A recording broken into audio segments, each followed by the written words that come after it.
الحمد لله رب العالمين والصلاة والسلام على رسوله الأمين أما بعد أعوذ بالله من الشيطان الرجيم بسم الله الرحمن الرحيم يا أيها الذين آمنوا اتقوا الله حق تقاته ولا تموتن إلا وأنتم مسلمون يا أيها الناس اتقوا ربكم الذي خلقكم من نفس واحدة وخلق منها زوجها وبث منهما رجالا كثيرا ونساء واتقوا الله الذي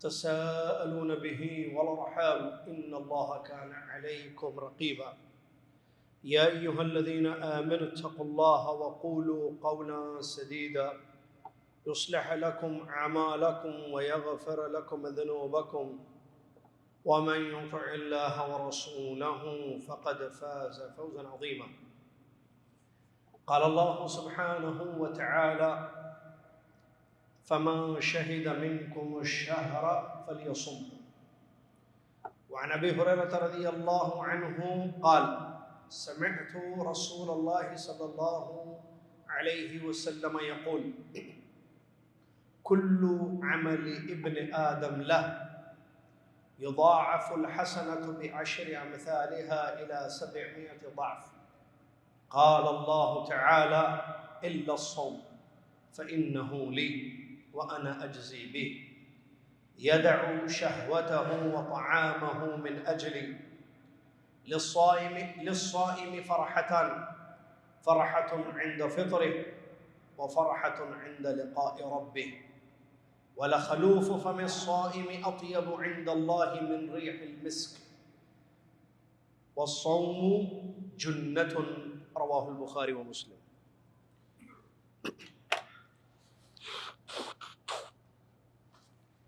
تمام تعریف ہر قسم کی بڑائی اور کبریائی ہر ظاہری و باطنی عبادت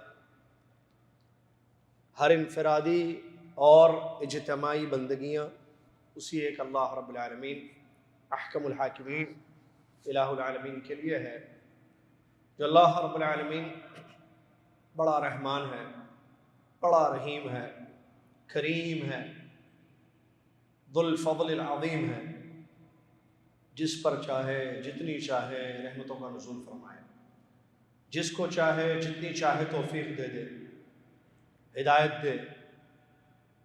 سبحان اللہ ما عظم شانہ، سبحان اللہ و بحمدہ، سبحان اللہ العظیم۔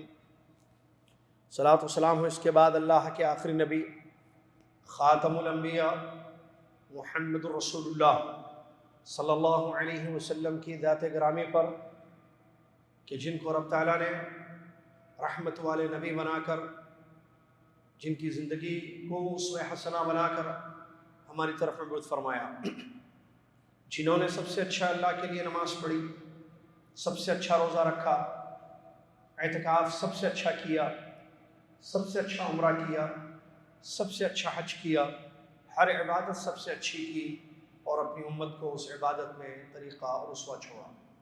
اللہم صلی علی محمد وعلی آل محمد کما بارکت علی ابراہیم وعلی آل ابراہیم انک حمید مجید۔ حمد و صلاۃ کے بعد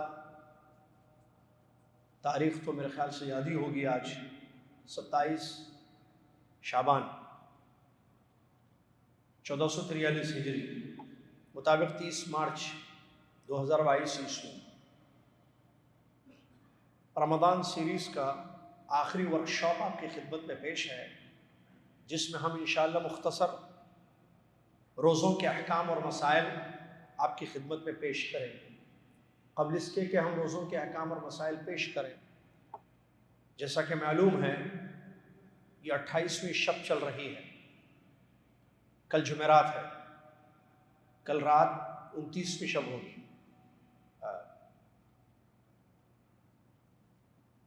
پرسوں جمعہ ہے، جمعہ کے دن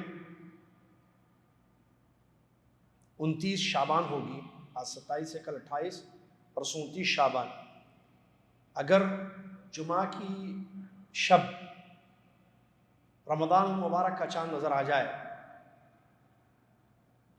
تو اسی صورت میں رویت ثابت ہو جائے گی، اور جمعہ کی عشاء کی نماز کے بعد ہم تراویح پڑھیں گے اور ہفتہ پہلا روزہ ہوگا۔ اگر رویت ثابت نہیں ہوتی ہے، چاند نظر نہیں آتا ہے، تو ایسی صورت میں ہفتے کی شام، ہفتے کی رات عشاء کی نماز کے بعد تراویح پڑھی جائے گی اور اتوار کا پہلا روزہ ہوگا۔ یہ کیوں؟ یہ اس لیے کہ ہمیں نبی صلی اللہ علیہ وسلم نے یہی حکم دیا، اذا رأیتم الہلال فصوموا، جب تم چاند دیکھو تو روزہ رکھو۔ اور اللہ کے نبی صلی اللہ علیہ وسلم نے فرمایا فَإِنْ غُمَّ عَلَيْكُمْ فَأَكْمِلُوا الْعِدَّةَ 30، اگر چاند ابرآلود ہو جائے، نظر نہ آئے، تو شعبان کے 30 دن مکمل کرو۔ تو ان دونوں حدیثوں پر عمل ہوگا۔ رویت کے لیے تحری ہوگی، جمعہ کے دن نظر آنے پر چاند رمضان کا آغاز ہو جائے گا، یعنی بالکل ہم قریب ہیں رمضان کے۔ آپ اور میں تھوڑی دیر کے لیے سوچیں، ہم میں سے کتنے لوگ ہیں جو اب نہیں ہیں، پچھلے سال رمضان میں تھے، جنہوں نے ہمارے ساتھ روزہ رکھا، عبادتیں کی، ذکر کیا، رب کو راضی کرنے کی کوشش کی۔ آج وہ ہمارے درمیان نہیں ہیں۔ اللہ نے مجھ کو اور آپ کو زندہ رکھا ہے، اور یہ بات ہم اچھی طریقے سے جانتے ہیں، یحیی و یمیت، موت و حیات کا مالک وہی ہے۔ تبارک الذی بیدہ الموت، تبارک الذی بیدہ الموت، بابرکت ہے وہ ذات جس کے ہاتھ میں موت ہے، بیدہ الملک، جس کے ہاتھ میں ملک ہے، بادشاہ، تبارک الذی بیدہ الملک، بابرکت ہے وہ ذات جس کے ہاتھ میں بادشاہت ہے۔ اور اللہ تبارک و تعالیٰ نے ہم سب کو اب تک زندہ رکھا، اس شب تک۔ کیا مطلب ہے اس کا؟ جنت کے لیے ہم کوشش کر سکتے ہیں۔ جو جنت کے دروازے، یا جس جنت کے دروازے رمضان کے آغاز پر کھولے جاتے ہیں اور دوزخ کے دروازے بند کر دیے جاتے ہیں، تو اللہ نے مجھ کو اور آپ کو زندہ رکھا ابھی تک، اور امید ہے کہ یہ رمضان ملے گا ابھی 2 دن کے بعد میں انشاءاللہ۔ تو جب زندگی دی ہے، اس کا مطلب اللہ چاہتا ہے کہ ہم عمل کریں، اور جو ہم سے پہلے چلے گئے وہ عمل نہیں کر سکتے ہیں، ایک روزہ نہیں رکھ سکتے ہیں۔ جو چلے گئے وہ ایک روزہ بھی نہیں رکھ سکتے ہیں، معلوم ہے یہ بات۔ ایک آیت نہیں، ایک لفظ، ایک حرف قرآن کا نہیں پڑھ سکتے ہیں، ایک ریال، ایک روپیہ اللہ کے راستے میں خرچ نہیں کر سکتے ہیں۔ اللہ نے مجھ کو اور آپ کو زندہ رکھا ہے۔ توفیق مانگی اللہ سے، اس زندگی کو غنیمت سمجھیں میں اور آپ، کہ اللہ موقع دے رہا ہے ہمیں، کیا پتہ آئندہ سال یہ موقع ملے یا نہ ملے۔ اسی لیے کمر بستہ ہو جائیں، پوری تیاری کے ساتھ، توبہ استغفار کے ساتھ رمضان کا استقبال کریں، اور اس رمضان کو ضائع ہونے مت دیں، کیا پتہ پھر ملے یا نہ ملے۔ رمضان مبارک میں روزے رکھے جاتے ہیں، معلوم ہے یہ چیز، اور رمضان کے روزے اسلام کا رکن ہے، اسلام کے 5 ارکان میں سے ایک اہم ترین رکن ہے، اور یہ روزے فرض ہے، واجب ہیں۔ اللہ نے فرمایا فمن شہد منکم الشہر فلیصمہ، جس کو یہ مہینہ مل جائے، کون سا مہینہ؟ رمضان، جس کو نہ ملے مر جائے، جس کو ملے انشاءاللہ ہمیں ملے گا، فلیصمہ، وہ روزہ رکھے۔ روزہ ایک عبادت ہے جس کے احکام ہیں، جس میں سحری ہے، افطار ہے، مکروہات ہیں روزے کی، اور روزہ توڑنے والی چیزیں، روزے کو باطل کرنے والی چیزیں ہیں، روزے کی حفاظت ہے۔ اسی طریقے سے رمضان میں تراویح ہے، قیام اللیل ہے، تہجد ہے، اور رمضان میں اعتکاف ہے، آخری عشرہ ہے، لیلۃ القدر ہے، اور بالکل آخر میں رمضان کے زکوٰۃ الفطر ہے۔ اب یہ تمام چیزیں پہلے ہی انسان کو جان لینی چاہیے کہ بھئی روزے کے کیا مسئلے ہیں، فضیلت، احکام، مسائل معلوم ہونا ضروری ہے، تاکہ علی بصیرہ العلم، ایک روشنی کے ساتھ علم کی، وہ اس ماہ مبارک میں داخل ہو۔ رمضان شروع ہو گیا تو اس کو معلوم ہے کہ سحری کب کرنی ہے، کیا کرنی ہے، کیسی کرنی ہے، افطار، روزہ، احکام و مسائل سے واقف ہے، تو اس کے لیے پھر کوئی پریشانی نہیں ہوگی، کسی قسم کی ٹینشن نہیں ہوگی۔ لیکن ایک انسان اگر علم نہ رکھے، واقفیت نہ ہو احکام اور مسائل سے رمضان کے، تو اس کو نہیں پتا، اس کا روزہ ٹوٹ جائے گا، اس کو نہیں معلوم گا کہ روزہ ٹوٹ چکا ہے، روزہ اس کا خراب ہو جائے گا، باطل ہو جائے گا، لیکن اس کو پتہ نہیں چلے گا کہ روزہ باطل ہو چکا ہے۔ اسی لیے عبادت شروع کرنے سے پہلے عبادت کو سیکھنا ضروری ہے۔ ہمارے پاس الٹا مسئلہ چلتا ہے، عبادت شروع کرنے کے بعد ہم پوچھتے ہیں، معلوم کرتے ہیں کہ یہ عبادت جو ہم نے شروع کر دی ہے اس کے کیا مسئلے ہیں۔ تو ہم نے اسی لیے یہ سیریز رکھی ہے۔ آپ کو پتہ ہے پورے یہ آج 4th لاسٹ ورکشاپ چل رہا ہے، اس سے پہلے عمرہ، نماز، کافی مسئلے، زکوٰۃ، 3 چیزیں ہو چکی ہیں۔ زکوٰۃ کے احکام و مسائل ورکشاپ ہو چکا ہے رمضان سیریز کا۔ نماز کے احکام و مسائل رمضان سیریز کا ورکشاپ ہو چکا ہے دوسرا۔ تیسرا عمرے کے احکام اور مسائل، اس کا ورکشاپ ہو چکا ہے۔ یہ لاسٹ ہے رمضان روزوں کے احکام اور مسائل۔ تو آئیے بسم اللہ شروع کرتے ہیں۔ سب سے پہلے روزے کی فضیلت، یہ انشاءاللہ جو رمضان کا روزہ ہم رکھنے کی ابھی سے نیت کرتے ہیں، یہ روزے آ رہے ہیں ہمارے پاس، اس کی بڑی فضیلت ہے۔ اس سلسلے میں نے کوشش کی، کیونکہ دیکھیے وقت ہمارے پاس 1 گھنٹے سے زیادہ نہیں ہے، ہم کو مسائل پورے آپ کو بیان کرنے ہیں زکوٰۃ الفطر تک، تو میں نے اس کو 4 صفحوں میں جو ہے تقسیم کیا ہے، جو آپ کے سامنے میں کوشش کروں گا کہ اس وقت میں مکمل پہنچا دوں۔ روزے کی فضیلت ہمیں معلوم ہونی چاہیے، کیوں؟ کیونکہ فضیلت بیان کی گئی ہے، اور فضیلت اس لیے بیان کی جاتی ہے کہ انسان آگے بڑھے عمل کرنے کے لیے، کہ بھائی اس کا یہ بینیفٹ ہے، یہ کرو گے تو یہ ملے گا، انسان وہ کرتا ہے۔ آپ دیکھتے ہیں طبیعت انسان کی منافع چاہتی ہے، انسان چاہتا ہے کہ اس کو فائدہ ہو، ثواب ملے، اجر ملے، کمائی ہو۔ تو بخاری مسلم کی ایک حدیث ہے جس کو ابو ہریرہ رضی اللہ تعالیٰ نے روایت کیا ہے، وہ ایک حدیث فضیلت کے لیے کافی ہے سمجھانے کے لیے یا سمجھنے کے لیے۔ ابو ہریرہ رضی اللہ تعالیٰ عنہ فرماتے ہیں، میں نے رسول اللہ صلی اللہ علیہ وسلم کو یہ فرماتے ہوئے سنا، ہر آدم کے بیٹے کا عمل اس کے لیے ہے، ایک نیکی کا بدلہ 10 سے لے کر 700 گنا تک دیا جاتا ہے۔ گناہ یعنی درجہ، گناہ نہیں، ہا والا، کاف نون الف بس عربی میں، یعنی اتنا درجہ دیا جاتا ہے۔ ہر ایک نیکی، ہر آدم کے بیٹے کا عمل اس کے لیے ہے۔ حدیث یہاں سے شروع ہو رہی ہے، آدمی جو بھی عمل کرتا ہے اس کے لیے، اور اس کے لیے کیا ہے؟ ایک نیکی کا بدلہ اس کو 10 سے لے کر 700 تک دیا جاتا ہے، 10 to 700، ٹھیک ہے نا؟ جیسے ایک حرف پڑھیں گے آپ، 1 ریال خرچ کریں گے، ایک اچھا کام کریں گے، تو آپ کو 10 سے لے کر 10 سے شروعات ہے، کہاں تک؟ 700 نیکیاں آپ کو دی جاتی ہیں، آپ کے اخلاص کو دیکھ کر، للہیت کو دیکھ کر، دل میں جو خالص نیت ہے اللہ کو راضی کرنے، اس کو دیکھ کر۔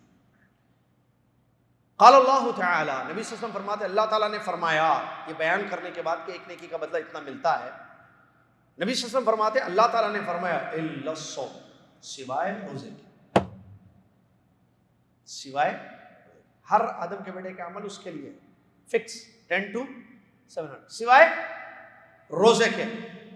اللہ فرماتا ہے روزہ میرے لیے ہے، اللہ میں اس کا بدلہ دوں گا۔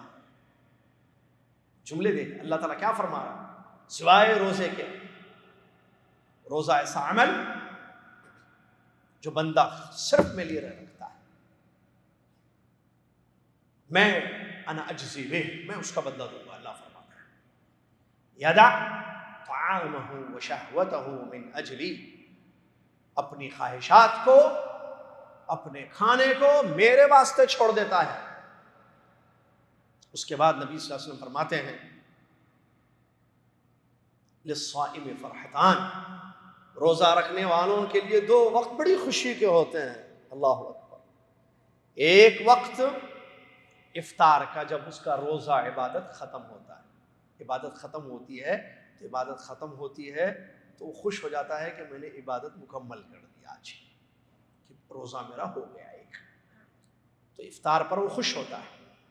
وَفَرْحَةٌ عِنْدَ لِقَاءِ رَبِّهِ، دوسری خوشی اس کو اس وقت ہوگی جب اپنے رب سے ملاقات کرے گا اور اس عبادت کا پھل اور بدلہ پائے گا، اجر حاصل کرے گا۔ آگے فرماتے ہیں نبی صلی اللہ علیہ وسلم اسی ایک حدیث میں، لَخَلُوفُ فَمِ الصَّائِمِ اطیب عند اللہ من ریح المسک، روزے دار کی پیٹ کی بو،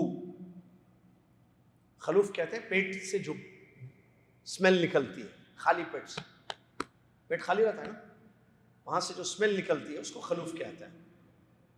یہ اللہ کے نزدیک مشک کی خوشبو سے بھی زیادہ پاکیزہ ہے۔ اچھی حدیث ختم ہو رہی ہے، نبی صلی اللہ علیہ وسلم فرماتے ہیں وَالصَّوْمُ جُنَّةٌ، روزہ ڈھال ہے۔ اس حدیث کو امام بخاری امام مسلم رحمہ اللہ نے روایت کیا۔ ذرا غور کیجئے اس حدیث میں کیا کیا باتیں آئی ہیں۔ نمبر ایک، ہر آدم کے بیٹے کا عمل اس کے لیے ہے، کوئی بھی کام کیجیے آپ روزوں کے علاوہ، کوئی بھی کام کیجیے اس کی نیکیاں، آپ کو ایک نیکی کا کریں، ایک خیر کا کام بھلا کام کریں تو آپ کو 10 سے لے کے 700 تک اجر دیا جائے گا، ایک بات سوائے روزے کی۔ اب یہاں روزے کی فضیلت ہمیں معلوم ہوتی ہے، اللہ نے اس عبادت کو اپنی طرف منسوب کیا ہے، روزہ میرے لیے ہے اللہ نے فرمایا۔ باقی اعمال کس کے لیے ہوتے ہیں معاذ بھائی؟ اللہ کے لیے۔ سارا عمل، انسان قرآن کس کے لیے پڑھتا ہے، نماز کس کے لیے پڑھتا ہے، عمرہ کس کے لیے کرتا ہے، حج کس کے لیے کرتا ہے؟ اللہ کے لیے۔ لیکن نسبت، اس کو نسبت التشریف کہتے ہیں، یہ اس کے اونچے مقام، روزے کا جو مقام اللہ تعالیٰ کے نزدیک ہے وہ ہمیں اس سے معلوم ہوتا ہے کہ اللہ نے روزے کی نسبت اپنی جانب کی اور فرمایا إِلَّا الصَّوْمَ فَإِنَّهُ لِي، سوائے روزے کے روزہ میرے لیے ہے، مطلب خالص میرے لیے رکھتا ہے۔ کمرے میں چلا جائے روزے میں، کمرہ بند کر لے، اندر کھا لے پی لے، کس کو پتہ چلے گا؟ پتہ چلے گا کسی کو؟ لیکن نماز پڑھتا ہے، عمرہ کرتا ہے، دوسرے اعمال کرتا ہے، معلوم ہو جاتا ہے۔ یہ روزہ اس کے اور اللہ کے درمیان ہے۔ کمرہ بند کر لے، اگر جا کر اپنی پوری پیاس بجھا لے، اندر سے کمرے میں جا کے پانی پی لے اور کچھ کھا لے، تو کس کو پتہ چلے گا کہ اس کا روزہ ختم ہو گیا؟ لیکن وہ ایسا نہیں کرتا ہے نا، کیوں؟ اللہ کے واسطے۔ بھوک لگتی ہے، کوئی نہیں دیکھ رہا ہے پھر بھی نہیں کھاتا، پیاس شدت کے ساتھ لگی ہوئی ہے لیکن پیتا نہیں ہے، کیونکہ پیتا نہیں ہے حالانکہ کوئی نہیں دیکھ رہا ہے، لیکن اللہ اس کو دیکھ رہا ہے، تو اللہ کے واسطے وہ خالص روزہ رکھتا ہے۔ اسی لیے اللہ تعالیٰ نے کیا فرمایا؟ میرے لیے ہے وہ، میں بدلہ دوں گا۔ کتنا؟ انلمیٹڈ، 10 to 700 نہیں، اس سے بھی زیادہ، اس سے ہٹ کر ہے۔ اور وجہ اللہ تعالیٰ بتاتا ہے وہ اپنی خواہشات کو، کھانے پینا خواہش ہے، اپنا کھانا، اپنی خواہشات کو میرے واسطے چھوڑتا ہے، اللہ فرماتا ہے۔ یہ ہے فضیلت روزے کی۔ ساری زمین اللہ کی ہے، ما فی السماوات و ما فی الارض، ہے نا، زمین پوری کس کی ہے؟ اللہ کی۔ لیکن مسجدوں کو کیا کہا جاتا ہے؟ اللہ کے گھر۔ تو زمین پوری اللہ کی نہیں ہے، ہمارے سارے گھر اللہ کے گھر نہیں ہیں، لیکن مسجد کا ایک مقام ہے، بیت اللہ کہتے ہیں، بیوت اللہ، مساجد کو بیوت اللہ کہتے ہیں، اللہ کے گھر۔ حالانکہ ساری زمین اللہ کی، سارا آسمان اللہ کا، سارا ملک اللہ کا، الملک ملک والخلق خلق والامر امر، ملک اس کا، مخلوق اس کے، حکم اس کا۔ لیکن کیوں کہا جاتا ہے یہ؟ اس کو کہتے ہیں اضافت تشریف، اس کا مقام اور مرتبہ بتانے کے لیے کہ مسجد اللہ کا گھر ہے، تو ویسے ہی روزہ اللہ کے لیے ہے، ٹھیک ہے۔ دوسری چیز اس حدیث سے جو فضیلت معلوم ہوتی ہے وہ ہے روزہ دار کے لیے جو 2 خوشی کی وقت ہوتے ہیں، حالانکہ ایک دنیا میں خوشی کا وقت ہوتا ہے، ایک آخرت میں ملتا ہے، 2، ایک یہاں ایک وہاں۔ یہاں کیا؟ روزہ، پہلا روزہ ہوا اس کا، جیسے مثال کے طور پر اگر ہفتہ پہلا روزہ ہوگا، اب ہفتے کی مغرب میں کیا ہوگا؟ افطار کرے گا وہ۔ افطار کا مطلب سورج غروب ہونے کا مطلب روزہ اس کا فنش، ایک روزہ عبادت، تو عبادت ختم ہونے کی خوشی ہوتی ہے اس کو، میں نے روزہ رکھ لیا۔ یہ مطلب ہے حدیث کا، کھانے پینے دیکھ کے خوش نہیں ہوتا ہے وہ بولتے افطار کو دیکھ کر خوش ہوتا ہے، نہیں، روزہ مکمل ہو گیا نا اس کا، بھائی ایک عبادت شروع کی تھی اس نے سحر سے، فجر، طلوع فجر سے، وہ عبادت اس کی ختم ہوئی غروب آفتاب پر. تو جب عبادت ختم ہوگی تو خوش ہوتا ہے میں نے آج ایک روزہ رکھ لیا عبادت کو، خوش. پھر دوسرے دن افطار کے بعد پھر خوش، 2 3 4 5 29، پھر تمنا کرتا ہے ایک اور ملنا، چاند نظر نہیں آنا شوال کا، 30 اور خوش ہو جاتا ہے ایک اور ایک مل گیا، الحمدللہ پورے روزے میں نے رکھے اللہ کے واسطے. افطار کے وقت خوش ہوتا ہے وہ روزے عبادت کی تکمیل پر. نمبر 2 آخرت کی خوشی، اللہ اکبر، وہ اصل خوشی ہے. یہ تو ختم ہو جائے گی خوشی ہے دنیا کی، لیکن آخرت کی خوشی، روزے کی فضیلت دیکھیے، بہت بڑی خوشی ہے جب ملے گا اپنے رب سے. اللہ اکبر. تو ملاقات جب ہوگی اللہ تبارک و تعالیٰ سے، رب العالمین سے جب ملاقات ہوگی تو وہ خوش ہو جائے گا. وہ کیسے؟ دائیں ہاتھ میں اس کو نامہ اعمال ملے گا، اس کے لیے دروازے جنت کے کھولے جائیں گے، اللہ اس سے راضی ہوگا، اللہ اس کو اس عبادت کا، اس روزے کا بہترین اجر عطا کرے گا، اتنا دے گا اللہ تعالیٰ اجر اور ثواب روزوں کا، وہ خوش ہو جائے گا. اس سے فضیلت معلوم ہوتی ہے. اسی طریقے سے نبی صلی اللہ علیہ وسلم تیسری فضیلت والی بات اس حدیث شریف میں بیان فرماتے ہیں، خالی پیٹ سے نکلنے والے خلوف. روزے میں پیٹ خالی رہتا ہے، کیوں؟ کھانا پینا نہیں ہے نا. تو جب پیٹ خالی رہتا ہے تو معدے سے جو اس کی بو نکلتی ہے یا خالی پیٹ سے جو نکلتی ہے، عام طور پر لوگوں کے نزدیک پسندیدہ نہیں ہوتی ہے. وہ لوگوں کے نزدیک پسندیدہ نہیں ہوتی ہے، وہ کیوں؟ خالی پیٹ سے. لیکن اللہ کے نزدیک مشک عنبر، مشک کی خوشبو سے زیادہ پسندیدہ ہے. کیوں؟ کیونکہ یہ عبادت سے نکلی. یہ خالی پیٹ کیوں؟ کھانا نہیں ملا، اس کو نہیں ہے ناشتے کا انتظام، گھر میں ختم روٹی چاول سب، اس لیے نہیں. پھر بھوکا کیوں تھا یہ مغرب تک؟ کیوں خالی پیٹ رہا مغرب تک؟ عبادت کی اس نے، رب العالمین کے لیے روزہ رکھا، اس لیے اللہ کو اس خالی پیٹ سے نکلنے والی بو جو ہے بہت زیادہ پسندیدہ ہے اللہ کے نزدیک، اس کا مقام ہے. تو اس سے بھی ہمیں روزے کی فضیلت معلوم ہوتی ہے. آخری بات جو اس حدیث میں نبی صلی اللہ علیہ وسلم نے بیان فرمایا، والصوم جنہ، روزہ ڈھال ہے. کیا مطلب ڈھال؟ ڈھال معلوم؟ اس کو معلوم؟ ہاتھ اٹھائیے بتائیے. جی اعجاز بھائی، ڈھال کس کو بولتے ہیں؟ ڈھال وہ آلہ ہوتا ہے جو میدان جنگ میں، جو لوہے کا ایک آلہ ہوتا ہے جو مجاہد یا لڑنے والے جو ہے اپنے ہاتھ میں رکھتے ہیں تاکہ وار سے اپنے آپ کو بچایا جائے. اس سے سیفٹی ہوتی ہے اپنے آپ کو سیف رکھنے کے لیے. تو روزہ ڈھالے کا مطلب شیطانی حملے، نفسانی خواہشات، برائیوں پر ابھارنے والی چیزوں کو روزہ کیا کرتا ہے؟ روکتا ہے. جیسے وار، تلوار سے کوئی مارنے آ رہا ہے یا لکڑی سے، پتہ ڈھال، اس کو لگا، ہم کو نہیں لگا، بچ گئے نا. تو ویسے گناہوں سے آدمی بچتا ہے، معاصی سے، نافرمانیوں سے بچتا ہے. دیکھیے روزے کی بات، تو یہ اس حدیث میں دیکھیے تمام فضیلتیں ہیں.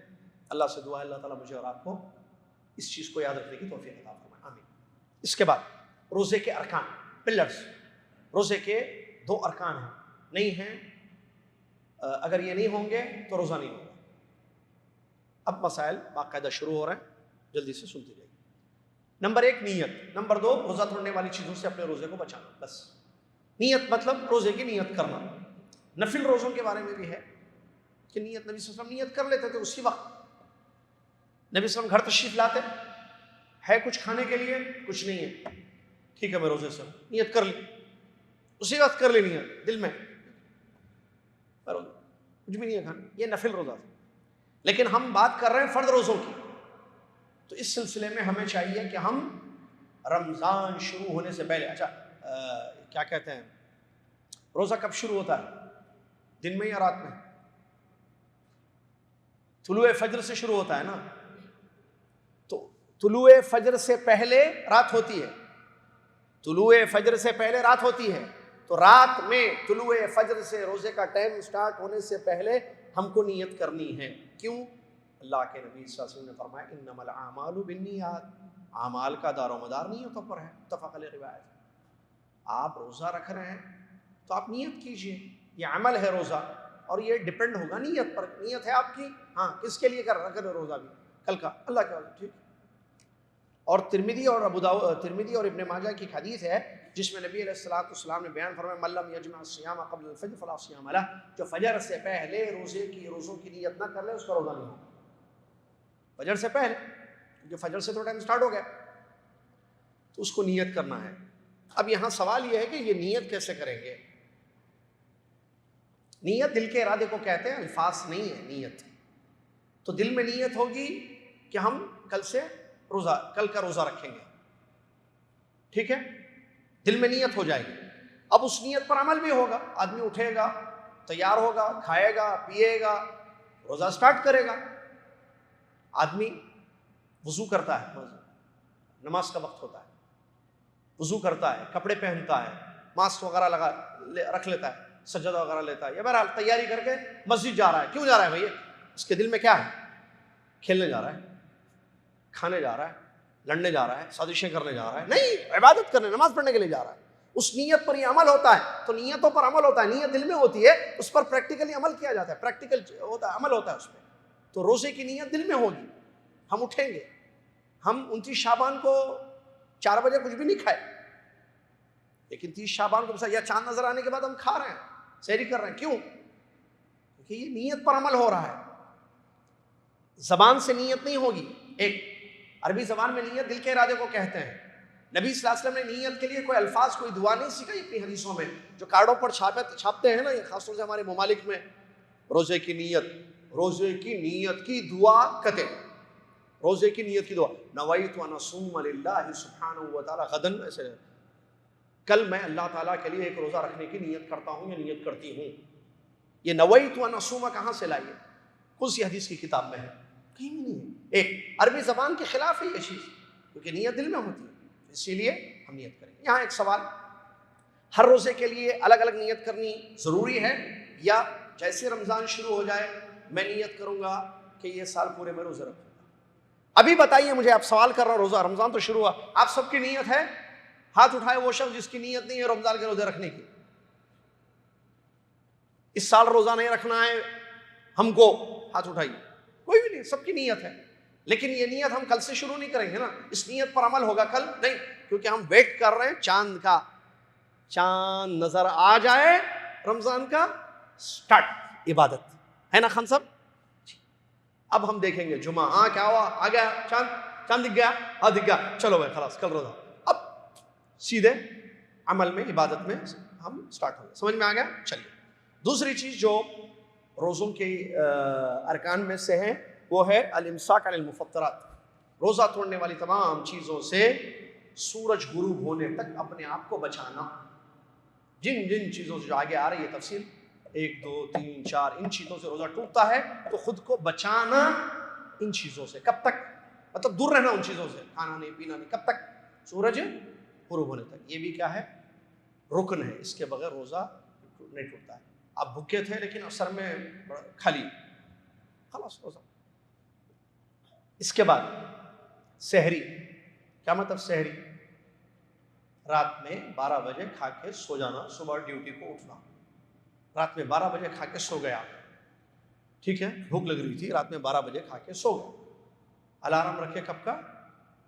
9:30 کا. 10 بجے کی ڈیوٹی اگر ہو 8:30 کا 10 بجے کا. یہ روزہ نہیں ہوتا.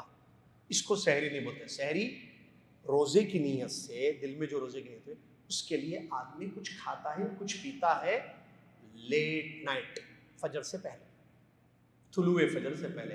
اٹ از کالڈ سحری، کیونکہ وہ سحر کے وقت ہوتی ہے. سحری کی فضیلت ہے، سحری کرنے کا حکم دیا گیا. سحری کا کھانا برکت کا ہے.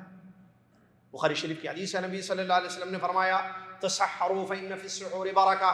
سحری کیا کرو، سحری کھانے میں برکت ہے. اللہ نبی صلی اللہ علیہ وسلم اپنی امت کو ابھار رہے ہیں.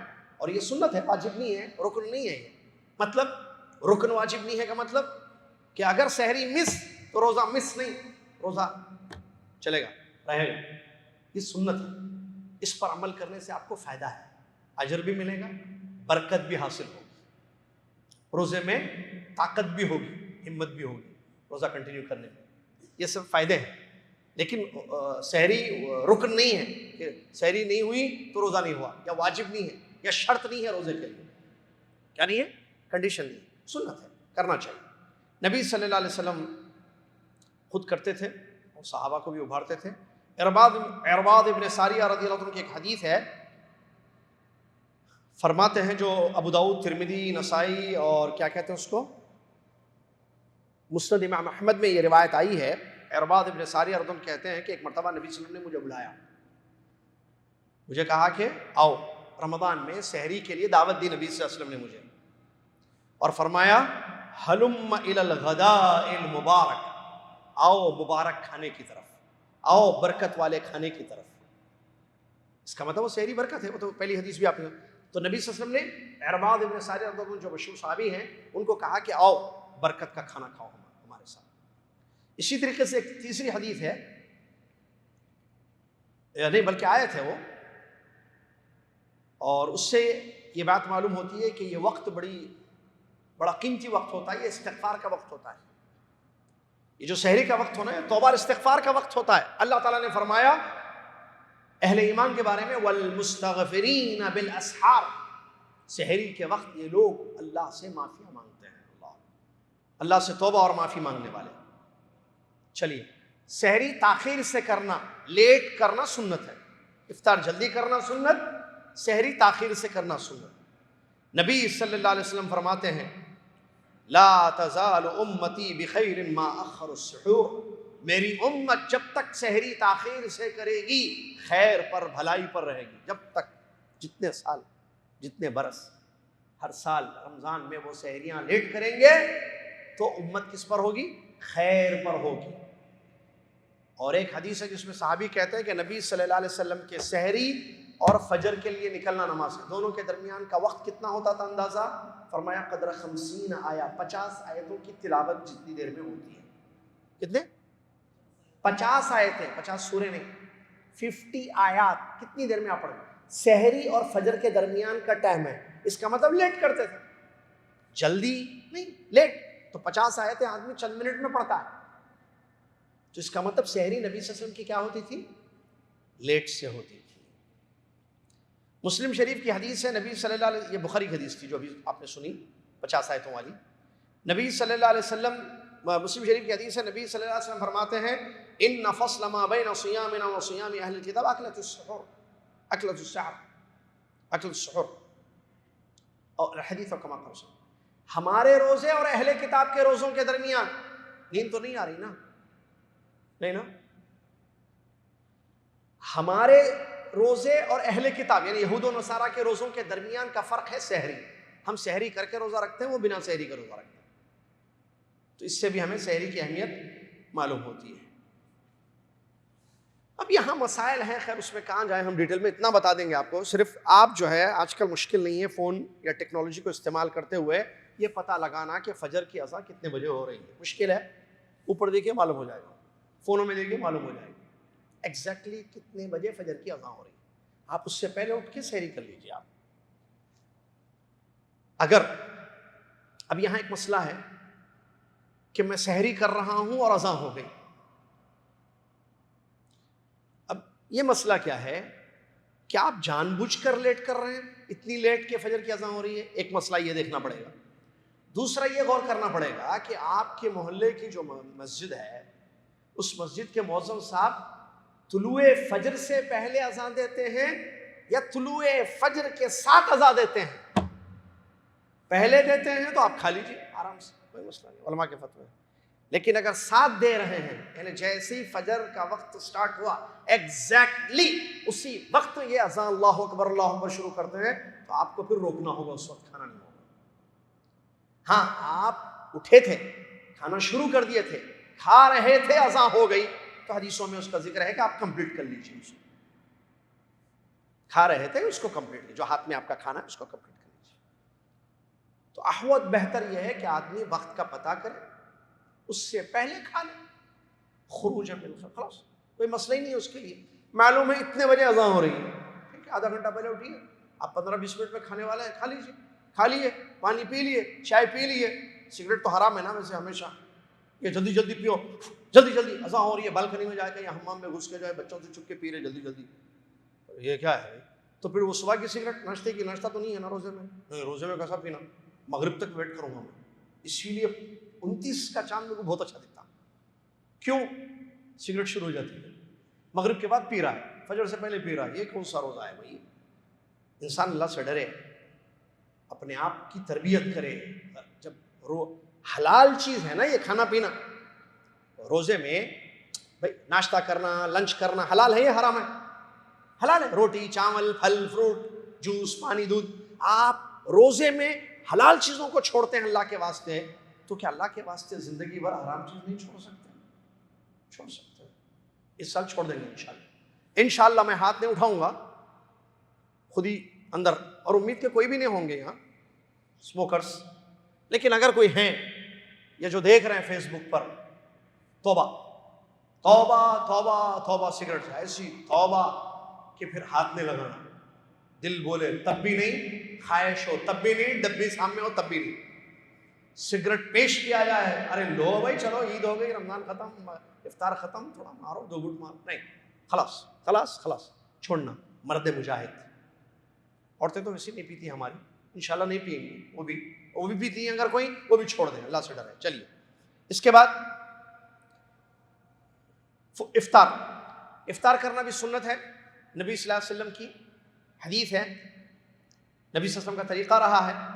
سہل بن سعد الساعدی رضی اللہ عنہ فرماتے ہیں کہ نبی صلی اللہ علیہ وسلم نے ارشاد فرمایا، لا یزال الناس بخیر ما عجل الفطر. بخاری مسلم. جب تک لوگ امت محمدیہ افطار میں جلدی کریں گے خیر پر ہوں گے. اللہ خیر، جب تک جلدی کریں گے. کیا مطلب جلدی؟ سورج غروب ہو جائے افطار کریں. سورج کے غروب ہونے کا کیا پتہ کرنا. ہمارے پاس آج بھی ہم پرانے ہیں، ہم نہیں بدلیں گے، ایسے کہتے ہیں لوگ. وہ کیسے؟ سائرن جب تک نہیں بجے گا ہم اس وقت تک نہیں کریں گے. آپ لوگ کھا لیجیے. ہم نے ایسے ایسے دسترخوان دیکھے حیدرآباد وغیرہ میں افطار میں، جہاں اذان ہو گئی ہے، اذان، سورج غروب ہو چکا ہے.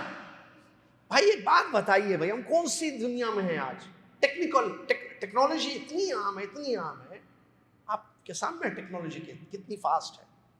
کیا آج کسی گاؤں میں، کسی شہر میں رہنے والا مسلمان سن سیٹ کا ٹائم بدقہ جس کو ایگزیکٹلی معلوم کر سکتا ہے یا نہیں کر سکتا ہے؟ ویری ایزیلی بھی نہیں کہہ رہا ہوں، ویری ایزیلی کہہ رہا ہوں میں، بہت آسانی سے آپ پتہ کر سکتے ہیں کہ آپ جس جگہ کھڑے روزہ رکھے ہوئے جہاں ہیں، آپ جدہ میں، حیدرآباد میں، لاہور میں، کراچی میں، بنگلہ دیش میں ہے، چٹاگاؤں میں ہے، یا کولمبیا میں ہے، کولمبو میں ہے، آپ وہاں سورج کتنے بجے غروب ہو رہا ہے آپ پتہ کر سکتے ہیں بہت آسانی سے. معلوم ہو گیا ہاں اتنے بج کے اتنے منٹ سورج غروب ہو رہا ہے، کھا لیجیے، افطار کر لیجیے، ختم. نہیں، سورج غروب ہو گیا، مؤذن صاحب اذان بھی دے دیے، کھجور تو کھجور، پھل بھی کھا لیے، ہم نماز کے لیے تیاری کر رہے ہیں، سیرن بجاؤ، او چلو کھاؤ، افطار کر رہے ہیں. اور نبی صلی اللہ علیہ وسلم فرما رہے ہیں میری امت بھلائی پر ہوگی. عورتیں جو گھروں میں روزہ رکھتی ہیں وہ کیسے کریں گی؟ وہ بھی یہی کریں گے. ٹائم دیکھیے کتنے بجے سورج غروب ہو رہا ہے، ختم. نبی صلی اللہ علیہ وسلم نے فرمایا یہ سورج ادھر سے نکلے اور ادھر غروب ہو، فقط افطر الصائم، روزے دار کا روزہ ختم ہو گیا. اس میں لڑنے کی یا کوئی نقاش کا مسئلہ ہی نہیں ہے بھائی. صرف یہ پتا کرنا ہے نا کہ سورج کب غروب ہوتا ہے، دیٹس آل. یہ تو اتفاق ہے نا میرا اور آپ کا، دنیا کے ہر مسلمان کا، کہ سورج غروب ہوتے ہی روزہ ختم، یا اس میں بھی اختلاف ہے؟ آپ اور میں، دنیا کا ہر مسلمان مانتا ہے نا کہ سورج ڈوبتے ہی ہمارا روزہ ختم ہو جائے گا. چلیے یہاں کنفرم ہے سب. السلام علیکم. آپ ہم اب تھوڑا آگے بڑھیے. اب یہ پتا کیجئے کہ ہمارے شہر میں سورج کب غروب ہو رہا ہے. جدہ میں کتنے بجے سورج غروب ہو رہا ہے پتا کر سکتے ہیں؟ حیدرآباد میں، کراچی میں کتنے بجے سورج غروب ہو رہا ہے؟ کراچی حیدرآباد کے لوگ پتا کر سکتے ہیں؟ بالکل پتا کرو نا بھائی. پتا ہو گیا، معلوم ہو گیا، کیجیے. اسی طریقے سے نبی صلی اللہ علیہ وسلم کی ایک سنت ہے، ہو سکے تو عمل کرنا اچھا ہے. رطب ایک خاص قسم کی کھجور ہوتی ہے، ملتی ہے سعودی عرب میں کافی زیادہ، ابھی بھی اویلیبل ہے. رطب کھجور سے نبی صلی اللہ علیہ وسلم افطار کرتے تھے، مطلب وہ کھجور کھاتے تھے. اور اگر وہ میسر نہ ہوتی اویلیبل، تو عام کوئی بھی قسم کی کھجور، جو کئی قسم کی کھجوریں ہیں یہاں پر، اس سے افطار فرماتے. کھجور ہی نہیں ہے اویلیبل، نمک نہیں، پانی سے، پانی پی کر نبی صلی اللہ علیہ وسلم اپنا روزہ کھولتے تھے. چلیے روزہ جب افطار کریں گے کوئی دعا ہے؟ بسم اللہ. اللہم لک صمت وبک آمنت وعلی رزقک افطرت، یہ حدیث سے ثابت نہیں ہے. پڑھے؟ نہیں معلوم تھا، معلوم ہو گیا؟ نہیں پڑھی. بسم اللہ. البتہ افطار کرنے کے بعد آپ جو ہے دعا پڑھیں گے، ذهب الظمأ وابتلت العروق وثبت الاجر انشاءاللہ. ٹھیک ہے، وہ حدیث سے ثابت ہے وہ دعا. اور افطار اتنا نہ کریں کہ آپ کی مغرب چلی جائے، ذرا خیال رکھیے. عام طور پر ویسے ماشاءاللہ سعودی عرب میں مساجد میں کافی ٹائم دیا جاتا ہے الحمدللہ. آرام سے کھا کے آؤ، افطار کر کے آ رہے آپ، ہم کو پتہ ہے، آرام سے افطار کر کے آئیے. اور ویسے اللہ کے فضل و کرم سے افطار جو روزوں کا وہ بھی ہے نا، وہ بھی شروع ہو گیا حرمین وغیرہ میں افطار کرانا، تو ٹائم رہتا ہے ویسے. لیکن آدمی خیال کرے کہ اس کو مغرب پڑھنی ہے، بھولنے نہیں افطار میں، کیونکہ وہ آنے کے بعد بھی کمپلیٹ کر سکتے ہیں جو انکمپلیٹ ہے. لیکن مغرب کا مسئلہ ہے. چلیے، اس کے بعد قضا، روزے قضا ہوتے ہیں. دیکھیے، روزے جو انسان چھوڑ سکتا ہے اگر وہ شرعی عذر کے تحت ہے تو تب تو ٹھیک ہے. یعنی کوئی عذر ہے اس کے پاس، جو ہم بتا رہے ہیں 1 2 3 4 ایسے عذر ہیں اس کے پاس.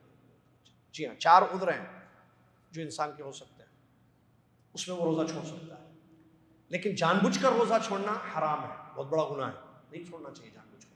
ہاں آپ کے پاس عذر ہے تو آپ چھوڑیں. عذر کیا کیا ہے؟ سفر میں آپ روزہ چھوڑ سکتے ہیں، مرض بیماری روزہ چھوڑ سکتے ہیں، حمل عورتوں کا پریگننسی روزہ چھوڑ سکتے ہیں، فیڈنگ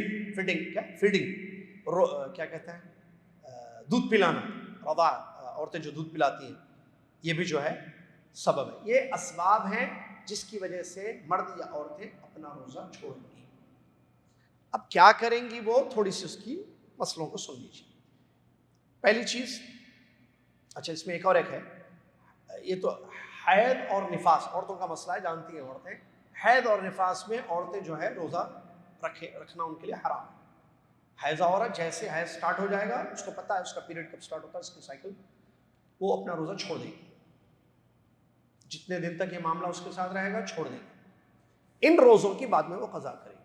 اسی طریقے سے نفاس والی عورت، وہ بھی 40 ڈیز کا ویٹ نہیں کرے گی، بلکہ جب تک اس کے ساتھ وہ پرابلم رہتی ہے نفاس کی، بلیڈنگ کی، تب تک جو ہے وہ اپنے روزے کو چھوڑے گی. جیسے وہ سٹاپ نہ لے گی، اپنے روزہ سٹارٹ کر دے گی، چاہے وہ 25 ڈیز میں کیوں نہ ہو، 20 ڈیز میں بھی کیوں نہ ہو. یہ مسئلہ یاد رکھنا. تو یہ 2 عورتوں کے ساتھ ہوتا ہے، روزہ رکھنا ان کو حرام ہے، اور بعد میں وہ لوگ قضا کریں گی.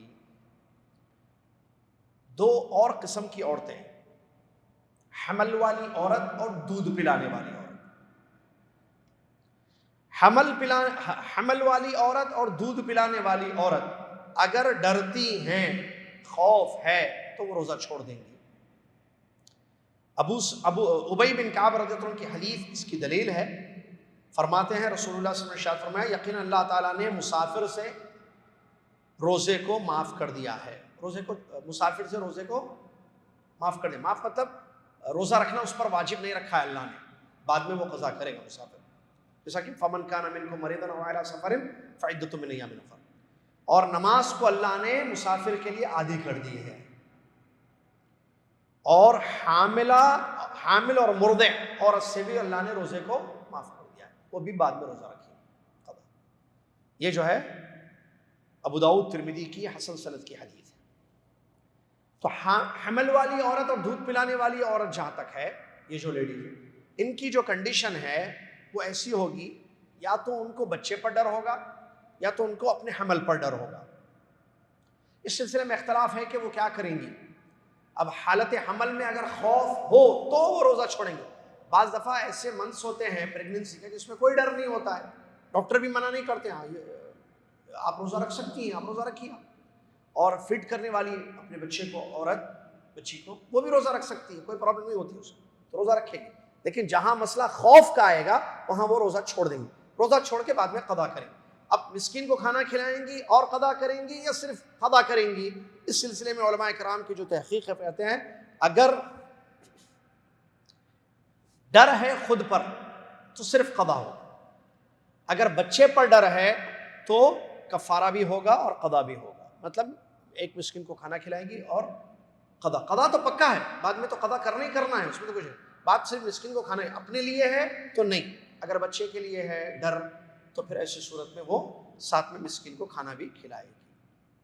چلیے، بیمار وہ بھی چھوڑے گا روزہ، اس کو بھی اجازت ہے۔ اچھا، اس سے پہلے سفر کا میں نے بتایا، سفر کوئی بھی ہو، مشکل آسانی، اب اس میں تفصیل ہے، تھوڑی سی تفصیل، وہ یہ ہے کہ اگر سفر مختصر ہے چند گھنٹے کا اور آپ آسانی سے روزہ رکھ سکتے ہیں، کوئی پریشانی نہیں ہو رہی ہے، تو بیٹر یہ ہے۔ دیکھیں سفر میں روزہ چھوڑا جا سکتا ہے، یہ بیسکلی چیز ہے، یہ پکی بات ہے۔ اب ہم کچھ حالات بتا رہے ہیں۔ ایک مسافر ایسا ہوتا ہے جس کا مختصر سفر ہوتا ہے چند گھنٹے کا، اور اس کو کوئی پریشانی نہیں ہے، فٹ ہے، صحت مند ہے، تو وہ روزہ رکھنا چاہتا ہے تو رکھے گا، اس کے حق میں افضل ہے کہ وہ روزہ رکھے، جسے ابن عثیمین رحمہ اللہ کے فتوے ہیں۔ ایک مسافر وہ ہوتا ہے جس کا سفر میں اس کو ڈر ہے کہ جو ہے مشکل ہو، پریشانی ہو، تو ایسی صورت میں بالکل روزہ نہیں رکھے گا، چاہے گا تب بھی نہ رکھے، غلط ہے، چھوڑ دے، بعد میں قضا کرے۔ تو حالات ڈیپینڈ کرتے ہیں کہ سفر اس کا کیسے ہے، لیکن ہر مسافر روزہ چھوڑ سکتا ہے، اس میں کوئی شک نہیں۔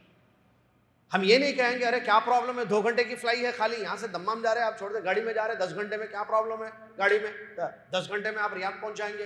ارے بھائی میں مسافر ہوں، اللہ نے فرمایا میں جو سفر پہ ہے وہ روزہ چھوڑ سکتے ہیں، ٹھیک ہے۔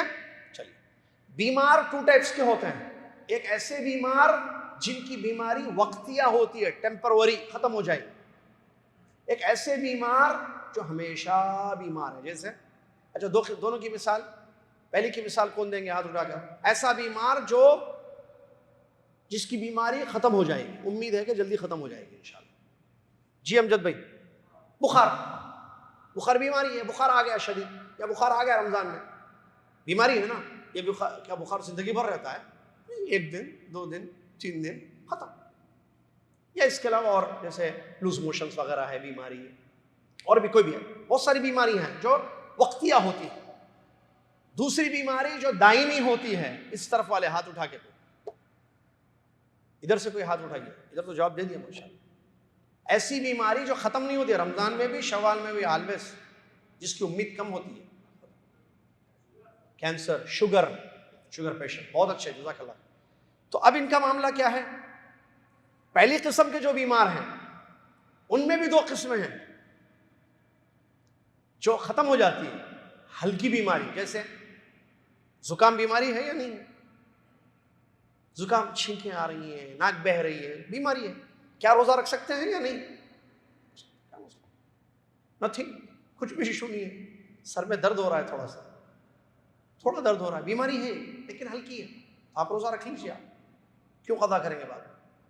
لیکن نہیں، بخار آ گیا ہے، طبیعت خراب ہو گئی ہے، ٹھیک ہے، ہمت نہیں ہے روزے، چھوڑ دیجیے، آپ مت رکھیے، قضا کر لیجیے بعد میں، جتنے 2 3 4 دن بیمار رہے آپ، بعد میں قضا کر لیجیے، ختم۔ دوسرا وہ آدمی جو شوگر پیشنٹ یا دائمی بیمار، یہ تو رمضان میں تو روزہ نہیں رکھ سکتا، شوال میں بھی قضا نہیں کر سکتا ہے، تو اس کا مسئلہ کیا ہے اس بیمار کا، کہ وہ ہر ایک روزے کے بدلے 1 مسکین کو کھانا کھلائے گا۔ یہ جو مسکین کو کھانا کھلانا ہے نہیں، یہ 2 ریال 4 ریال نہیں، پیٹ بھر کے کھلانا، ایک وجبہ کاملہ، ایک کمپلیٹ ڈش ہے۔ اور اس کو علماء نے بیان کیا قرآن میں، جو اللہ تعالیٰ نے قسم کا کفارہ جو بیان کیا ہے نا، فَكَفَّارَةُ إِطْعَامِ 10 مَسَاكِينَ مِنْ أَوْسَطِ مَا تُطْعِمُونَ أَهْلِيكُمْ، وہ ہے کہ تم جو درمیانی درجے کا کھانا کھاتے ہو، ایسے 10 مسکینوں کو کھلانا پڑے گا، اگر قسم جھوٹی ہو یا قسم کا جو کفارہ ہے، تو اس پر علماء نے قیاس کرتے ہوئے کہا ہے کہ ایسے مسکین کو کھانا کھلانا پڑے گا، 1 روزے کے بدلے 1 مسکین کو کمپلیٹ ڈش ہی بولیں گے نا، ایک کھانا مکمل، یہ نہیں کہ 2 روٹی دے دیے جاؤ بھائی کھا لو بول کے، تھوڑا سا چاول دے دیا، نہیں، خالی روٹی کیا کرے گا، روٹی کس کے ساتھ کھائے گا؟ ایک کمپلیٹ ڈش ہے، 1 مسکین کو کھانا کھلانا۔ اب وہ ہر دن کھلائے گا یا رمضان کے بعد؟ بہتر ہے ہر دن کھلا دے، نہیں، بعد میں بھی انس رضی اللہ عنہ کا عمل ہے اس سے، ٹھیک ہے۔ چلیے، تو یہ جو ہے ان لوگوں کے بارے میں تھا جو روزے جو ہے چھوڑتے ہیں اپنی مجبوری کی وجہ سے، تو ان لوگوں کے لیے مسئلہ ہے۔ روزے میں کچھ کام مکروہ ہیں، مطلب ناپسندیدہ ہیں، جیسے ناک میں جب آپ پانی لیں گے وضو کرتے وقت تو کھینچنا پانی کو، عام حالات میں اس کی اجازت ہے، سنت ہے وہ، لیکن روزے کی حالت میں جب آپ وضو کریں گے تو ناک میں جب پانی ڈالیں گے تو کھینچیے مت اس کو، کہیں حلق میں نہ چلا جائے۔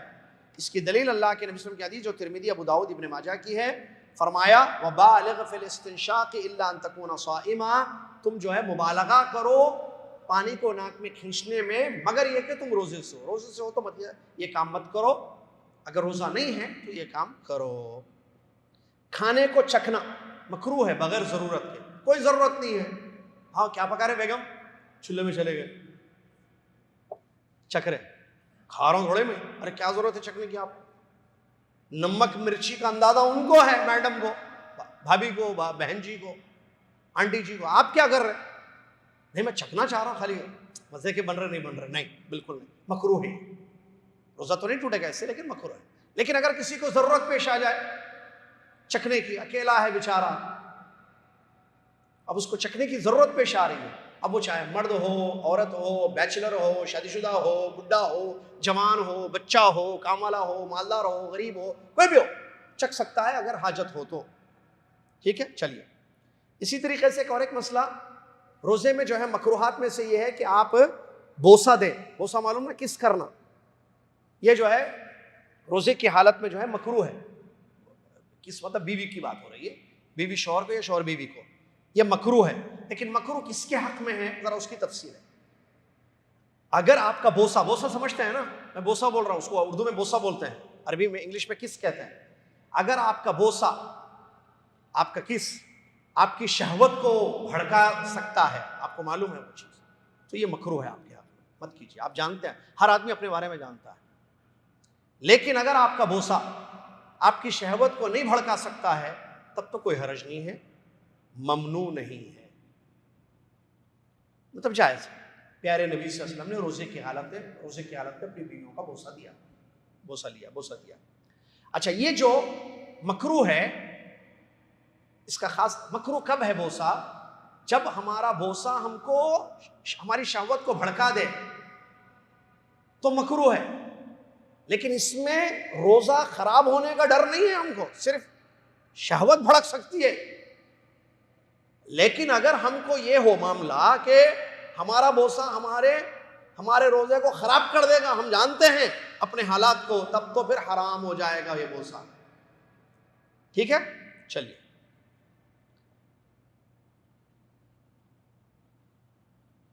اور اس کے علاوہ نبی صلی اللہ علیہ وسلم ثابت ہونے، اور اس کے علاوہ جیسے بچوں کو جو بغیر شہوت کے بوسے ہوتے ہیں، بیوی شوہر کو، شوہر بیوی کو تو شہوت والے ہوتے ہیں، ٹھیک ہے، لیکن نہ بھڑکے آپ دے سکتے ہیں، بھڑکے بوسہ نہیں۔ اچھا، یہ جائز کی بات ہو رہی ہے، کیونکہ آتے گھر میں، میں اس لیے بتا رہا ہوں، ویسے تو عام طور پر نہیں ہوتا ہے، اس سے آدمی بچے ہی، مغرب تک کا تو ٹائم ہے بس بھائی، آدمی اپنے آپ کو اجتناب کرے۔ لیکن یہ اس لیے مسئلے بتائے جا رہے ہیں، آدمی کبھی کیا ہوتا ہے، ارے میری بیگم اتنی محنت کر رہی ہے، وہ کر رہی ہے، کچن میں چلا گیا اثر میں، تھوڑا جا پیشانی پہ بوسہ دے دیا اس کو، ارے اب وہ پریشان ہو جائے گا، ارے میں نے پیشانی پہ بوسہ لے لیا اپنی بیوی کا، اب کیا ہوگا، میرا روزہ ہے گیا۔ تو اس لیے مسئلہ آپ کو بتایا جا رہا ہے، keep it in your mind, لیکن کرنا نہیں ہے یہ کام، یہ بتانا، کوشش کرنا ہے ہر وہ چیز سے، بولے نا گڑھے میں گر سکتے ہیں تو گڑھے میں گرنے سے اپنے آپ کو بچا لینا چاہیے، ڈاؤٹ ہے تو پھر گاڑی کو دور رکھنا چاہیے اس کو۔ چلیے، لیکن جہاں شہوت کے بغیر بوسے ہوتے ہیں، جیسے چھوٹے بچے کو، بیٹی کو، بیٹے کو، والدین وغیرہ کو، اس میں کوئی پیشانیوں پر جو بچوں کو بوسے دیا، کوئی حرج نہیں اس میں، یہ کیونکہ یہ وہ بوسے ہیں جس میں شہوت نہیں ہوتی ہے۔ چلیے، اس کے بعد روزے کو توڑنے والی چیزیں، کن چیزوں سے روزہ انسان کا ٹوٹ جاتا ہے؟ نمبر 1، جان بوجھ کر کھانا پینا۔ ویسے تو عام طور پر معلوم ہے مسئلے، جان بوجھ کر کھانے پینے سے روزہ انسان کا ٹوٹ جاتا ہے، لیکن اگر کوئی بھول کر کھا لے یا غلطی سے کھا لے تو اس کا روزہ نہیں ٹوٹتا ہے۔ اسی طریقے سے کھانے پینے کی میننگ میں جو چیزیں ہیں، جیسے ڈرپ کے ذریعے غذا پہنچائی جائے، قوت، وہ بھی، اس سے بھی روزہ ٹوٹ جاتا ہے۔ نمبر 2، انٹرکورس، بیوی کے ساتھ انٹرکورس، جماع جس کو کہتے ہیں ہم، بستری، اس سے بھی روزہ ٹوٹ جاتا ہے۔ نمبر 3، ماسٹربیشن، انگلش میں عادت سریہ، اردو میں بولتے ہیں مشت زنی، معلوم ہے نا، ماسٹربیشن، چاہے وہ مرد کرے یا عورت کرے، جو بھی بولتے ہیں اس کو، تو اس سے بھی روزہ ٹوٹ جاتا ہے۔ نمبر 4، حجامہ، پچھلی لگانا، کپنگ بولتے ہیں نا اس کو، کپنگ، اس سے بھی روزہ ٹوٹ جاتا ہے، جو راجح قول ہے وہ یہی ہے۔ جان بوجھ کر قے کرنے سے بھی روزہ ٹوٹ جاتا ہے، الٹی ہو جائے تو روزہ نہیں ٹوٹے گا، آپ نے نکالا انگلیاں کر کے، الٹی کی جان بوجھ کر، تب تو آپ کا روزہ ٹوٹ جائے گا۔ اس کے بعد قیام اللیل اور تراویح، رمضان میں عام طور پر الحمدللہ اللہ کے فضل و کرم سے آپ جانتے ہیں کہ تراویح کی نماز پڑھی جاتی ہے، اس کو تراویح، اس کے نام سنیے، تراویح، قیام اللیل، صلاۃ اللیل، تہجد، سب ایک ہی نماز کے نام ہے، اور اس کو رات کی نماز کہتے ہیں۔ عشاء کے بعد سے لے کر فجر سے پہلے تک، یہ رات ہے نا، مغرب سے ویسے شروع ہو جاتی، لیکن عشاء کے بعد فجر سے پہلے تک جو رات میں نماز پڑھی جاتی ہے، چاہے وہ شروع رات میں ہو، درمیان رات میں ہو، یا لیٹ نائٹ ہو، جو آخری عشرے میں ہوتی ہے، عام طور پر اس کا نام تہجد بولا جاتا ہے، ساری نمازیں ایک ہی ہیں، تراویح، قیام اللیل، صلاۃ اللیل، تہجد، یہ ذہن میں رکھیے۔ اب اس سلسلے میں یہ ہے، یہ سنت مؤکدہ ہے، ایسا نہیں کہ اگر آپ نے تراویح نہیں پڑھی تو عشاء آپ کی قبول نہیں ہوگی، نہیں، عشاء فرض ہے، یہ سنت ہے۔ دوسری بات، اس کی بڑی فضیلت آئی ہے، اس کی تراویح کی، قیام اللیل کی۔ بخاری مسلم کی حدیث ہے، نبی صلی اللہ علیہ وسلم نے فرمایا، من قام رمضان ایمان و احتسابا غفر له ما تقدم من ذنبه، جو ایمان اور احتساب کے ساتھ رات میں قیام اللیل کرتا ہے، تراویح پڑھتا ہے، اللہ تعالیٰ اس کے پچھلے گناہوں کو بخش دیتا ہے۔ نبی صلی اللہ علیہ وسلم نے فرمایا، ترمذی اور ابو داؤد کی حسن اور صحیح سند کی روایت ہے، نبی صلی اللہ علیہ وسلم نے فرمایا، من قام مع الامام حتى ينصرف كتب له قيام الليل، جو امام کے ساتھ تراویح میں کھڑا ہوتا ہے، نماز پڑھتا ہے، یہاں تک کہ امام سلام پھیر کے جاتا ہے، تو پوری رات تراویح پڑھنے کا، قیام اللیل کا، تہجد کا، صلاۃ اللیل کا اس کو اجر دیا جاتا ہے۔ سبحان اللہ، 1 گھنٹے کی نماز اور پتہ نہیں کتنی رات کے گھنٹے ہیں جس کا اجر ہمیں ملتا ہے، لہٰذا اس کا اہتمام ہونا چاہیے۔ اور اس سلسلے میں جو ہے افضل بہتر یہی ہے کہ مسجد میں جو جماعت کے ساتھ تراویح ہوتی ہے، جو اس سال بھی ہوگی انشاءاللہ، وہی تراویح پڑھنی چاہیے۔ لیکن عام طور پر اس میں بھی گڑبڑ ہوتی ہے، لوگ کیا کرتے ہیں، گھروں میں اپنی الگ الگ جماعتیں بناتے ہیں، یا بعض لوگ کیا، ہمارا بچہ حافظ ہے، وہ امام حمزہ کے ساتھ تو بہت پڑھ لیا نماز، اب ہمارا بچہ الگ ہے، تو بلڈنگ میں جو ہے 3-4 جماعتیں الگ، یہ بلڈنگ میں ایک الگ، وہ بلڈنگ میں جماعت الگ، وہ بلڈنگ میں جماعت الگ، محلے کی مسجد میں، کیا یہ صحیح ہے؟ آپ بتائیے۔ عمر ابن خطاب رضی اللہ عنہ نے اپنے دور میں جب دیکھا کہ لوگ تنہا تنہا نماز پڑھ رہے تھے، حکم دیا ابی بن کعب اور تمیم داری رضی اللہ عنہ کہ مسجد میں جماعت کے ساتھ تراویح پڑھو، سارے لوگ امام کے پیچھے آ کے تراویح پڑھے۔ اہمیت ہے بھائی جماعت کی، اور جماعت کا مطلب گھروں کی جماعتیں نہیں ہیں، لوگ عشاء پڑھتے چپکے سے چلے جاتے ہیں، الگ بلڈنگوں میں اعلان ہوتا ہے، خاص طور سے ہماری بلڈنگ میں، ہمارے بلڈنگ کے چھت پہ جو ہے ہمارا بچہ، ہمارا بھتیجا، ہمارا سالہ نماز پڑھانے والا ہے، آئیے آپ سب نماز پڑھیے۔ لوگ مسجد چھوڑتے ہیں، جا کے بلڈنگ میں چھت کے اوپر نماز پڑھے، کیا یہ کیا ہے؟ اجتماعیت کو باقی رکھنے کی کوشش ہے، یہ غلط طریقہ ہے، یہ صحیح نہیں ہے۔ ہم یہ نہیں کہہ رہے کہ نماز نہیں ہوتی وہ والا مسئلہ نہیں ہے، لیکن یہ مت کریں۔ مساجد الحمدللہ اللہ کے فضل و کرم سے مساجد میں اہتمام ہے تراویح کا، آپ مسجد میں امام کے ساتھ تراویح پڑھیے اور اس اجر کو پائیے جو نبی صلی اللہ علیہ وسلم نے حدیث میں بیان فرمایا، جو امام کے ساتھ تراویح پڑھتا ہے۔ چلیے، اعتکاف اور لیلۃ القدر۔ اچھا، تراویح کا مسئلہ کیا ہے؟ سنت ہے، وہ تو بتا دیا ہم نے، اور کیا مسئلے تھے تراویح کے؟ تراویح میں جو ہے قرآن دیکھتے ہیں بچے، بعض سب غلط ہے یہ سب چیزیں۔ قرآن کیوں دیکھتے ہیں آپ؟ بچے گڑبڑ کرتے ہیں، بچے گڑبڑ کرنے والے بچے، شریر بچوں کو مسجد لانا چاہیے، معاذ بھائی، ان کو گھر میں بٹھانا چاہیے، ان کی شرارت ختم کرنے کی تربیت کرنی چاہیے۔ وہ گھر میں بھی شرارت کریں، وہ آپ کا اپنا گھر ہے، مسجد میں لوگوں کی نماز خراب کریں، بچہ گھوم رہا ہے، پھر رہا ہے، چھوٹے چھوٹے بچے آوازیں کر رہے ہیں، تلاوت ہو رہی ہے، تراویح پڑھی جا رہی ہے۔ کیا عورتیں بھی تراویح پڑھ سکتی ہیں؟ جی ہاں، اگر امن ہو، اور امن ہوتا ہے، بازار جا رہے ہیں امن نہیں ہے، مسجد آ رہے ہیں امن ڈر ہے فتنے کا، لوگ کہتے ہیں نہیں بالکل آئیے، پردے میں آتی ہے، آ کر وہ تراویح پڑھتی ہے، اور تو کوئی حرج نہیں، انشاءاللہ پڑھنا چاہیے، جماعت کا اجر ان کو ملے گا، ثواب ملے گا۔ اور جو ہے قرآن دیکھنا نہیں ہاتھ اٹھا کر، وہ تو امام صاحب، امام اگر چاہے تو دیکھ سکتا ہے، اگر اس کو ڈر ہو کہ میں بھول رہا ہوں آیتیں وغیرہ، تو اس سلسلے میں فتوے ہیں علماء کرام، لیکن مقتدی پیچھے والے آپ کیوں دیکھ رہے ہیں؟ نہیں کون سا پڑھ رہے ہیں، کون سا پڑھ رہے ہیں، آپ سنیے، آپ سنیے، آپ یہ اب لیں گے، حرکتیں ہوگی نا، زیادہ حرکت، نماز بیجا حرکت ہے، رکھیں گے، پھر رکھیں گے، رکوع میں جائیں گے، پھر اٹھیں گے، پھر کھولیں گے، پھر دیکھیں گے، غلط طریقہ ہے، تو اس سے بھی اپنے آپ کو بچائیں، ٹھیک ہے۔ چلیے، اعتکاف اور لیلۃ القدر، آخری عشرے کی اپنی جگہ بہت زیادہ اہمیت ہے۔ اللہ کے نبی صلی اللہ علیہ وسلم نے فرمایا کہ آخری عشرے میں شب قدر کو تلاش کرو، یعنی 10 راتیں جاگیں گے تو شب قدر ہمیں مل جائے گی، اگر 10 راتوں کی 5 راتیں بھی جیسا کہ روایت میں ہے جاگیں گے تو ہمیں شب قدر مل جائے گی۔ اللہ تعالیٰ نے فرمایا انا انزلناہ فی لیلۃ القدر وما ادراک ما لیلۃ القدر، لیلۃ القدر خیر من الف شہر، 1000 مہینوں سے بہتر والی یہ رات ہے اللہ تعالیٰ نے جس رات میں قرآن کو نازل فرمایا ہے۔ اور سورہ دخان کی آیت میں اللہ نے اس رات کو برکت والی رات بیان فرمایا ہے، فرشتے اترتے ہیں، رحمتوں کا نزول ہوتا ہے، بہت بڑی رات ہے، 1000 مہینوں کی عبادت سے بہتر، اور اسی کی تلاش میں نبی علیہ الصلوۃ والسلام نے اعتکاف کیا ہے، اور اعتکاف کرنا سنت ہے۔ اور شب قدر کی تلاش کیسے ہوگی؟ آدمی عبادت کرے، محنت کرے، قیام کرے، صلاۃ اللیل، تہجد کی نماز پڑھے، تو انشاءاللہ اس کے پچھلے گناہ معاف ہو جائیں گے۔ نبی صلی اللہ علیہ وسلم نے فرمایا، بخاری مسلم کی حدیث، من قام لیلۃ القدر ایمانا واحتسابا غفر له ما تقدم من ذنبه، جو شب قدر قیام کرتا ہے ایمان کے ساتھ، اللہ کے یہاں اجر کی امید کے ساتھ، تو اللہ اس کے پچھلے گناہوں کو معاف کر دیتا ہے۔